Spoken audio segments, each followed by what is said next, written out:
first impression of Sarah was that she was this fun, bubbly girl, but she was always like in the background, always my brother, one of my brother's friends, acquaintances. I always thought of him as like the little kid, but we started hanging out and I wasn't quite sure about everything. We went to a coffee date. Well, on our first date, we had planned on going to Old Spaghetti Factory, and we got there and they were closed, and so we drove around. We went to this one building that we thought was really cool, and it turned out that it was like a coroner's office. But Sarah had this really like inquisitive personality, like she wanted to know everything about it, and she just had this excitement for life, and that's when I knew like this was going to be a more permanent relationship.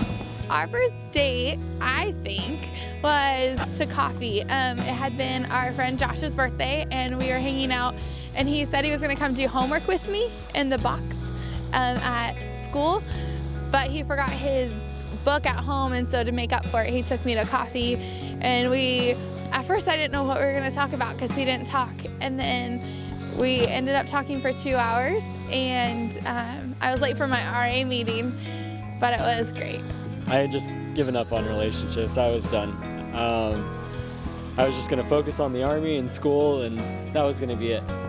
And then it just kind of hit me like a ton of bricks. I mean, she just came out of nowhere, and we began hanging out and stuff and talking. I had surgery in January, the end of January, and it was the second day home, and he called me and just told me he was on his way.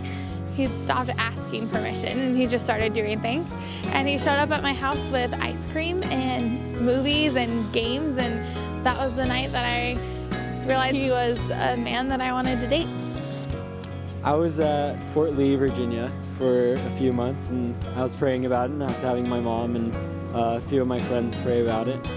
And the plan was to ask her to marry me after the whole training thing, so in late November, early December. But after some convincing from my friend Felicia,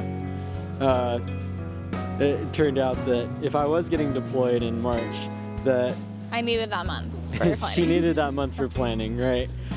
So I came back to California, or to Washington, and he asked if I wanted to go on a date for our 8-month anniversary.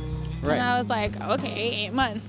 And I was kind of thinking he was going to propose that weekend or that day, but I wasn't sure because of what I couldn't figure out when he would have bought the ring and talked to my dad, because he wanted to talk to my dad in person so much. So fortunately, I had my friend Chuck. He helped me set up Owen Beach in Washington.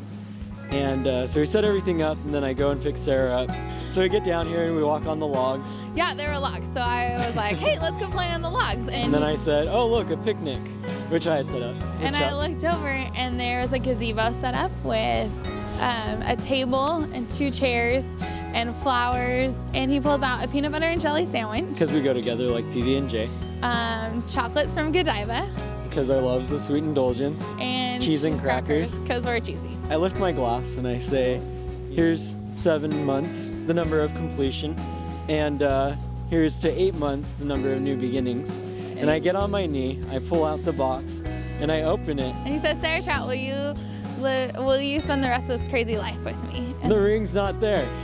And so he starts searching on the ground, and he's like looking in his pocket, and I just grab his face and I'm like, babe, are you joking? And he was like, no, I'm not. And without saying, he goes, I grabbed the wrong box. And without saying a word, he just jets the car. Meanwhile, I'm thinking, I didn't get her answer. So he's running, he's like, I don't even know if she said yes. And then I grabbed the right box. And then I come back and I get on my knee again, because I got to make sure she's going to say yes. And ask her, will you spend the rest of this crazy life with me? All out of breath and a little upset. But so I've been proposed to twice. On the same night? Yeah. I said yes.